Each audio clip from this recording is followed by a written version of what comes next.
bounce around the next corner.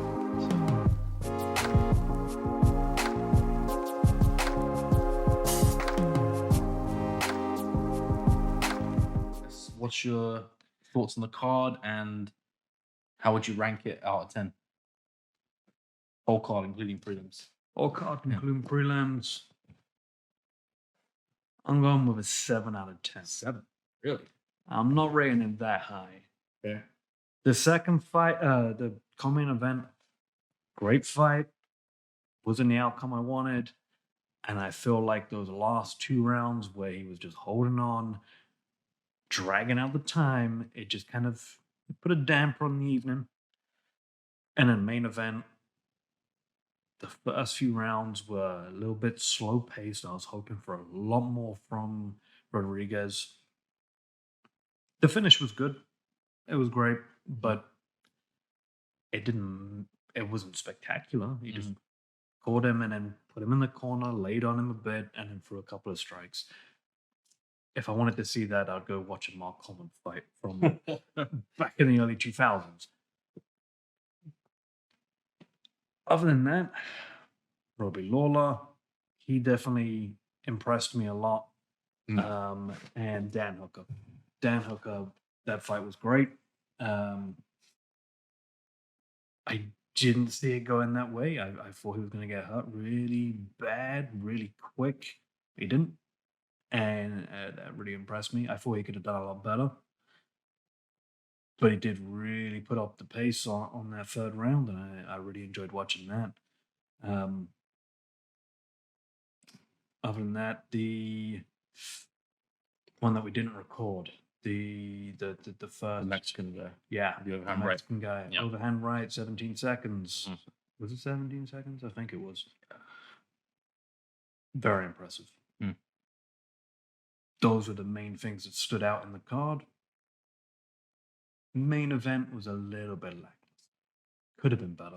Yeah, in my opinion, like for a card to be overall like a 9 or a 10, like even if the rest of the card is great, I'm not necessarily saying this one was, but even if the rest of the card is great, the main event has to be a strong finish. Otherwise, it just kind of puts a little bit of a taint on everything. Yep. I think people will get over emotional when watching this. Recency bias kicks in. I've seen lots of tweets pop up. People saying it's the greatest card of all time. No. Relax.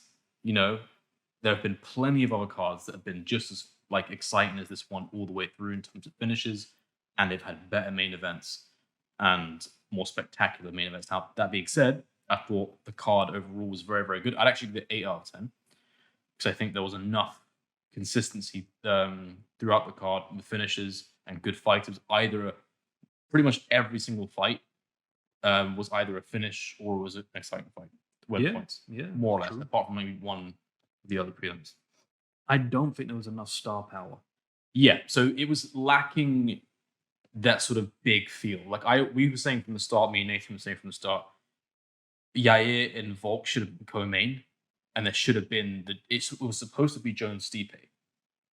Right? Okay, yeah, that would have made that card a little and bit that, better. I mean, like, I'm not necessarily saying you have to put Moreno and Pantoja on there as well, but, you know, a few years ago, in that sort of golden age era of fight card building, we had 3 title fights. It was the norm. Now it would feel a bit bloated almost because it was unusual.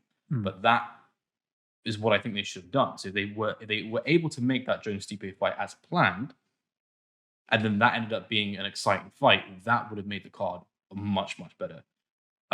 Also, if you dissect the fight card itself, so we always knew that Pantoja and Moreno was going to be a great fight, and it exceeded my expectations. I thought it was a fantastic fight.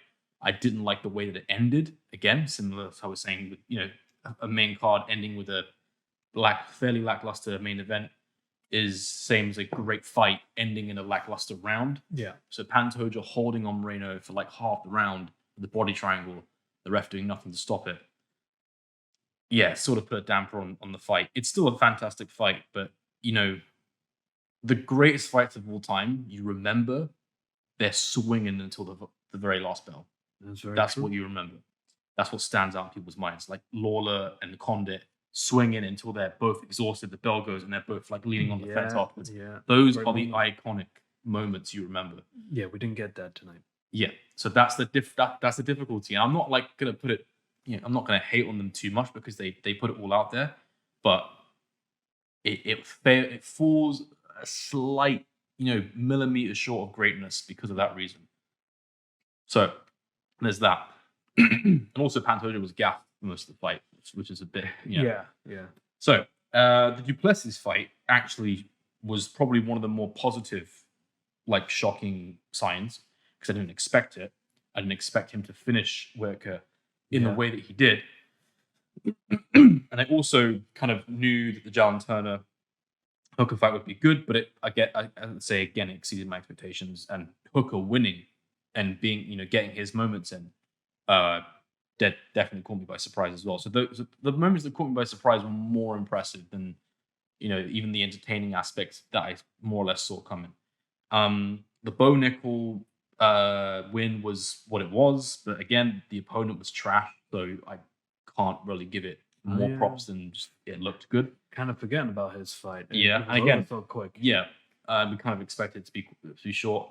The Lawler finish was actually outstanding. I was really that again another pleasant shock for that to be his retirement fight and to be that good. And the way they played the montage at the end, I really liked that as well. Yeah, they need to do that for other people that retire. Yeah. With obviously the same kind of level as Lawler. Yeah, of course. And then what else was there? I mean, the Alonzo Menfield fight was fairly lackluster. It was nothing interesting there. Yeah, they had the Mexican kid who got the overhand right. He was good. The Tyra fight wasn't that great either. It was a bit, he again laid on him towards the end of the fight and just dragged out the win. So I think that if you ask anyone who's up in their feelings, on Twitter right now, it was the greatest event of all time. But if you actually look at it properly, there were a bit more up and down moments than probably people would care to admit. And the main event did not really, at the end of the day, you have to ask yourself, would you go back and watch that main event again? I would not. No. And Yair, I was hoping for more. Yes, I was hoping that he was going to be a little bit smarter, and I guess, the main thing with him is that he's been improving in, all aspects, generally speaking, over the last few years since the Frankie Edgar loss. But that area, getting back to your feet, scrambling back up to your feet, you should be drilling that shit fucking 60 hours a week, if you ask me. He seemed like he was actually doing pretty well against Volk, but Volk's a different kind of breed. Yeah, of course. He is going to be the best at doing that. On the feet, he definitely had a lot of moments. He landed some great shots. The best one was the stiff, I think it was a straight that he caught when he's come back into fence. That, we all know Volk's got a coconut head, great chin. He's not going to get finished that easily. So, it's fine. I mean, it is what it is. But I mean, the thing that lost Yair the fight was the fact that he had zero confidence on his back against Volk because it was making him hesitate on the feet. It was making him be wobbly. And therefore, when he was completing the strikes, he was off balance. And that allowed Volk to get some shots off and get the takedowns with ease. So, it's fight IQ wins fights at the championship level very, very clearly, and Volk has outstanding fight IQ. Yair sadly does not. He lacks that asset, unfortunately. Where do you see him going from here? I like what you said before. I think I'd put if Volk's going up to fight Islam, which we don't know now because he just announced some surgery or whatever. But let's say that happens, I'd do the interim with Yair and Topuria. I don't like the idea of an interim, but just those two fighting in general. I Headline fight think, night or a co-main. I think that's the only fight that I see happening. I don't know how fair it is to Topuria.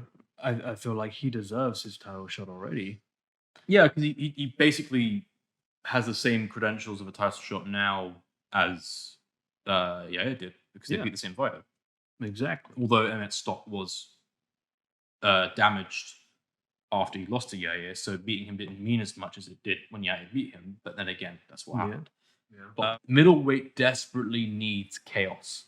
It needs chaos. It needs messiness. It needs people at each other's throats with fights all over the place because the division is again, it's.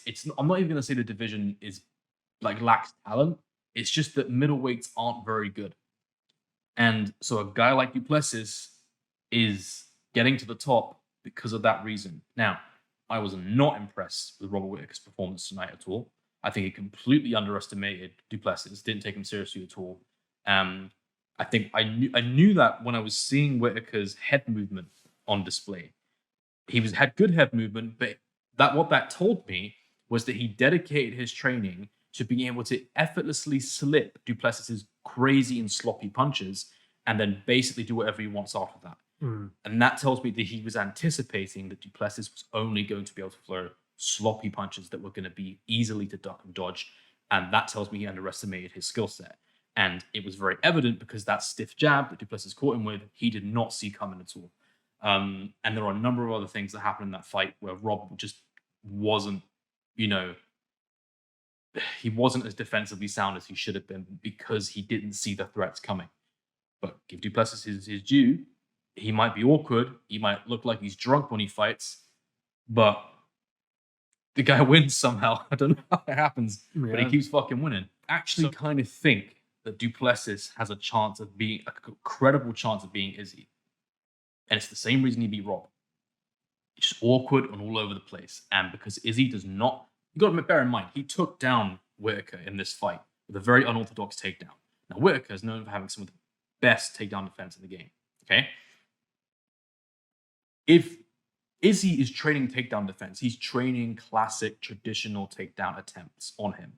The singles, the doubles, and he gets used to sprawling, getting the underhooks, doing what he has to do. That's what he trains for. He's not going to be training for these awkward, all over the place entries that Duplessis has. So I can see him getting Izzy down very easily and multiple times as well. And I think that's what he will plan on doing because if he thinks he can just rush in and try and blitz Izzy, he's going to get knocked out the same way Whittaker got knocked out.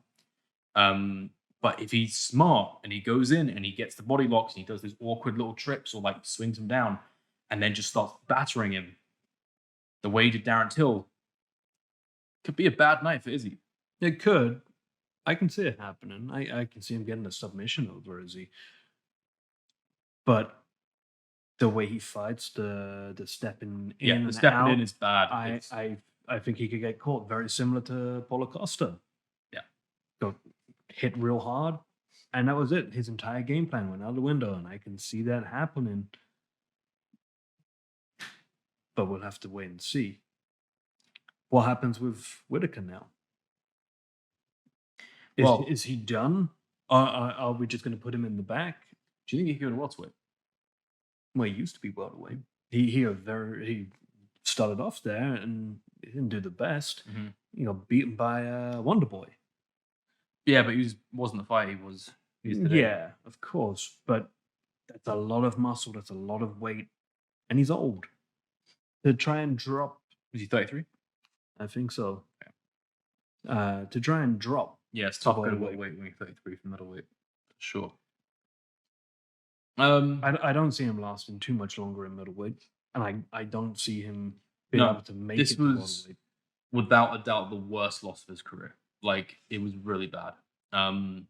Yeah, it might be time to just put him in with a couple of the middle of the division guys, see out the rest of his contract, and then put him to rest. Because I don't see him being able to get up towards a title contention again, especially after this loss. Like, he would have to go on a 3 or 4 fight win streak with spectacular knockouts before I'd even give him a chance at number 1 contender. I think his time is done. I really do think that maybe put him against Cantonier again, maybe a fun fight against Derek Bronson again, but like he's fought everyone. What's the point? Yeah, I mean, like he's already beat those guys, and like, I mean, if he beat them again, it wouldn't really change anything. The only fights that I want to see happen with Robert Whittaker is Costa, and Pereira. That's it. Pereira's not going to be not for. You know what? No, I did say, but it could happen. I would like to see him fight Hamza. However, that's me saying, like, look, Robert Whittaker, when he's on point, when he's sharp, when he's focused, his takedown defense is there. that's the version that I'd want to see fight Hamza. Yeah. Not because like this is not the first time Robert Whittaker's made mental mistakes in fights. Let me make this clear because I'm not. It might sound like we're saying, oh, just because he lost this once, now we're just writing him off. No, he's made these kind of errors before. The way he fought Izzy the first time was completely idiotic. He completely underestimated Izzy striking. He thought it was just all flash and anything, and then he just ran in there, tried to blitz him, and got completely embarrassed. He does have a bit of arrogance to him sometimes. He's not an arrogant person, but when it comes to his fight IQ, he does have arrogance. He does overlook guys. From a technical perspective, we've seen it multiple times before. I would even argue that he probably thought the same about Darren Till. And he got dropped by that elbow, and he was like, "Oh shit, better be a bit more careful." So yeah, I don't know. I do think that Whittaker has flaws. I think he's a very, very respected fighter, but the reality is he's not perfect. And yeah, I don't know. I don't know what the future is for him because at the end of the day, I didn't want him to win this fight. I didn't want to see him fight Izzy for a third time because I don't want that to be the only thing going on in the division. I want new breed, chaos, interest, and the only way that's going to happen right now is Du Plessis fighting Izzy, and potentially upsetting him, which would create a bit of a mess in the division. But that's what you need. I don't really think the only time I like dominant champions going on a streak is when every time they fight, they look invincible. Like when Conor McGregor was on his run, Anderson Silva was on his run. Not doing it. Not now. Not the time. Too fucking hot. We'll sweat. But yeah. But like that's when I want to see like champions go on long streaks. We could have had that with Ngannou, but yeah, it never happened. Izzy, he gets those counters every now and then, but don't again. Everyone got a boner when he fucking knocked out Pereira and acted like that's how he fights all the time. He doesn't. The vast majority of the time, he's completely hesitant and tentative and does the minimal amount to win. And that's what he would have done against Whittaker in the third fight again. And if he can control Du Plessis is not bum rushing him, he would do the same to him, just like he would do the same to anyone else. That's just what Izzy is. And that's why I don't want him to stay the champion. And yeah, like you said before, Pereira was the one who was just standing in front of him, teeing off, and kept himself wide open for that counter. He was there. Whittaker rushes in and got countered. When guys don't do that, you don't see brilliance from Izzy anymore. When he was coming up in his career, obviously he was much more offensive, but anymore, it's not really what you see. So I don't want him as the champion. I'd rather have that division stay a chaotic mess for the time being. I think it's more interesting that way. Do you not see the fight happening very similar to when Izzy fought against Marvin Vettori? What, the Du Plessis one? Yeah. Him just trying to hold him against the cage, eating nasty shots, but not doing much, and then it going Izzy's way anyway. No, because I think that Du Plessis will either do one of two things. He'll get him to the ground. Either get him to the ground, or he will completely fall over his own feet, and Izzy will knock him out. Maybe. I don't see a scenario where he's not going to do one of those two things. He's not a patient fighter. He's not a careful fighter. Yeah. He's going to go for it one way or another, and it's either going to work for him or it's not. What if he knocks Izzy out? How funny would that be? I don't see that happening. I don't. But then again, I didn't see him knocking out Rob tonight. Like that was bizarre. Yeah. So it could happen. It could. But it's a very small chance. Yeah. So I think he's definitely going to go for the takedown. Yes. Try and win by submission. Yeah. Okay, so one more fight to close off the middleweight talk then. Do you think that they're going to make that fight for the Sydney card, which is the first weekend of September, I think, or the second weekend of September? Yeah. And B, is Whittaker on that card regardless? He's being from Sydney. No. I don't think Rob will be on the card because the turnaround will be too quick. He's just been knocked out, so he should be given a 6-month layoff, even though they don't do that anymore. Very risky for the fighters. I'm not a fan of that idea. But there's not many people for him right now to go up against. Mhm. You'd have to put him up against a random, a nobody, or a new hire. And that's unfair to Rob. Mhm. He's just about lost to the number one contender spot. And then to be dropped down and fighting against someone that's not ranked, kind of pointless. Yeah. So I think, no, he's not on that card. The Izzy Duplessis fight, maybe.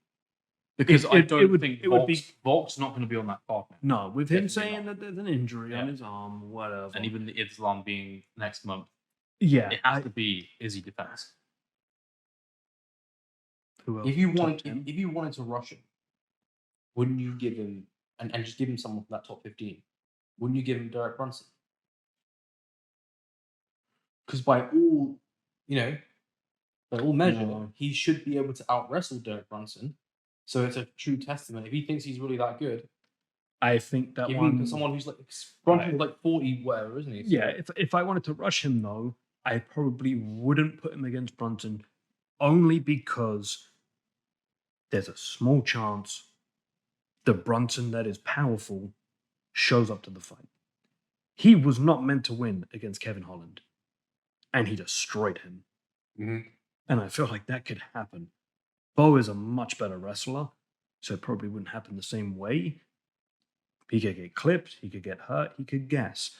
There's a whole bunch of things that could happen that would make Bronson win. So I don't see that as the easy fight to pick. There's probably other people out there that I would push him towards to make an easier win for him and get that pass straight to the title. Not that I've got many people off the top of my head. No, I can't. I'm drawing a blank right now on the Yeah. division. But there's even a chance that they could end up giving him more nobodies and then rush him that way. I don't want it to happen that way, but it could happen. They should make a fight Paddy Pimblett. Very different weight class. It depends when in the year you get Paddy to fight him. Yeah, if it's straight after one of his fights, then yeah, he's going to be a big guy. But isn't one of the Paul brothers asking to fight him at like heavyweight? I don't even think Dana would fucking care if Paddy went to fight a Paul brother. I think he would. I think he still thinks of Paddy as money. He can rebrand him when Paddy comes back.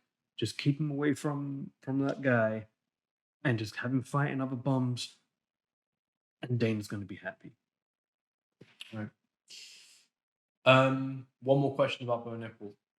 Do you think he falls in love with his hands and becomes a striker and never uses wrestling again, the way we've seen so many wrestlers No. in the sport do? No. He might try. I think, depending on who the fight is against, he may try and strike. He'll miss one or two punches, instantly revert back to that takedown submission. I feel like he will try and be that new age boxer that can do everything, and then realize he can't. And I think his IQ is strong enough that he would probably change his mind and say, nah, actually, I'm going to go for wrestling. If you end up throwing one or two strikes and you miss both, or the guy is blocking them, dodging out the way, you're going to start feeling those arms ache that little bit, and you're going to think, it's going to make it more difficult to wrestle. I'm just going to stick to wrestle because I know I'm going to get that sub. And I think that's what he'll do. I definitely he's think going to go at this point, you've got to give him someone that's an actual credible opponent. You can't be giving him these fucking bums anymore. Those days are over. If they give him another bum, it's going to annoy me. Yeah. Especially with him being on like every mega Vegas main card. He has to fight credible opponents moving forward. There's no more excuse. Well, if he keeps fighting on the main card, they need to give him main card opponents. Yeah. They can't feed him randoms. No, that has to stop. So I guess to wrap this card up, yes, I gave it 8 out of 10. You gave it 7. Who would you give Fight of the Night to, and who would you give the performance bonuses to? 2 performance bonuses, by the way. Yeah. Yeah. don't like calling him this, but the Mexican guy. remember his name. should find out his name. Yeah, I can't remember his name. Um, Is it Shires? No, Shires was the guy who fought Pirate, right? So not him. but yeah, him definitely Mhm. very impressed by that. Yeah. And then I would want to give it to Bo Nickals, but he was against a bum. It was just easy paycheck. So I can't really give it to him. It's got to go to Robbie Lawler. Yeah. Like was gonna it say was the perfect way Right. to end a career. It reminded me of Chris Lieben from the uppercuts on Vandalay. Mhm. And I really enjoyed seeing that. So yeah, I'd give him the performance. Fight of the night. See, I wanted to give it to main event, but I don't know because of those last 2 rounds. It made me a little bit bored tonight. I know the round 4 was bad. I think it was mostly round 5 that just got a bit stale. But That last round, and there was another round where he held him for about 3 minutes, and it was just kind of boring. There could have been so much more with that fight, and I think if that was shown, that would definitely get the fight of the night. But I think the back and forth performance between Turner and Hooker was more exciting to watch. It Yeah, was I think, sloppy. There was less technique, Mhm. but there was also versions of that in the co-main event where there was missed kicks, there was sloppy clashes, Yeah. and it just wasn't great. There was some great scrambles, and that was very fun to watch, but nothing came of those scrambles. I kind of agree. Like, thinking about it now, I do think that again, like, people need to take their emotion out of the equation when judging how good a fight is. 'Cause in the moment, you're watching it, you're getting excited, and everyone's like, because we were watching it, we were like, yeah, this definitely stole the night. Fight of the night away. it did. But then afterwards, you think about it, you let it sink in a little bit, and you think about it a bit more objectively. Yeah, Absolutely. Pantoja was gassed the majority of the fight, pretty From- much from the round very- 2. Yeah, from the very first round, that And end, he was flat on his yes. feet the whole time. His techniques were very sloppy, and then most of the time he had a sort of advantageous position. It was him holding a position, and He was holding, and Moreno was mostly throwing a left jab, yeah, and then he would occasionally throw a double left hook. They were interesting to watch, but that doesn't make for fight of the night. yeah. No, I definitely think that the fight is going to be overrated in retrospect, and people are going to say how it was one of the greatest fights ever, but then not Of actually course. go back and watch it again. Yeah, Like, that's what's going to happen. I definitely think that I would still give it. I'm torn. I'm torn because I feel bad because I'm going to give performance of the night, same as you, to the Mexican guy, don't know his name, and then to Robbie Lawler. yep. But I wanted to Close give to a performance of the night to Dan Hooker because I felt bad not giving it to him. But then if I don't give him fight of the night either, I feel bad as well. So it's kind of like I want to give him one. It's a 50-50 between me, the Dan Hooker and Jalen Turner, and then Pantoja and Moreno fight night. I think it's unfair to have the recency bias and say that Moreno was a better fight. The first 3 rounds were definitely really exciting. I can't remember the 4th round too much, but the 5th round was not really anything special. Yeah. And also because it's a championship fight, it's a bit unfair to say because they've got more time to work with. That's very And true, yeah. Hooker and Turner were back and forth, were even. And the thing about that was, yeah, you didn't know how the judges were going to score the fight between Moreno and Pantoja, but that was because of the way Pantoja was fighting. Yeah. And he was taking those long holds the ref did nothing about. And I sort of felt that was just confusing the judges a little bit. I'm not even convinced that he won the fight. I thought Moreno won. And I actually gave it 3 to Moreno because I thought he did more damage in the times he did it in. Now, when it comes to Hooker and Turner, that fight could have gone either way. Yeah. It was an obvious, we called it right down the middle. We said a split decision, and it's going to be 29-28. Decision goes to Hooker. We said that, right? But that was because it was a very close and competitive fight all the way through. So I am actually going to agree with you. I think I'm going to go back and I thought at the start of this conversation that I was going to give it to the co-main, but I actually think I'm going to give it to Hooker and Turner. I think they deserve it more. They went to war. I know Moreno and Pantoja, I'm not taking anything away from them. It was a great fight. But I just think, I think it was a bit more even and competitive, and I don't know. Because I think the only reason it was the co-main was competitive was because Pantoja was holding on to him. He was landing great shots. He did knock him down. He landed some great shots, don't get me wrong. But that was few and far between. The majority of the round time that he won was by control. And I'm not going to encourage that more than I have to. Whereas the hooker, he was hurt. He came back, he dug deep, and he did what he had to do to win. So I would actually give Hooker and Turner the fight of the night. So pretty much we agree on that. Yeah.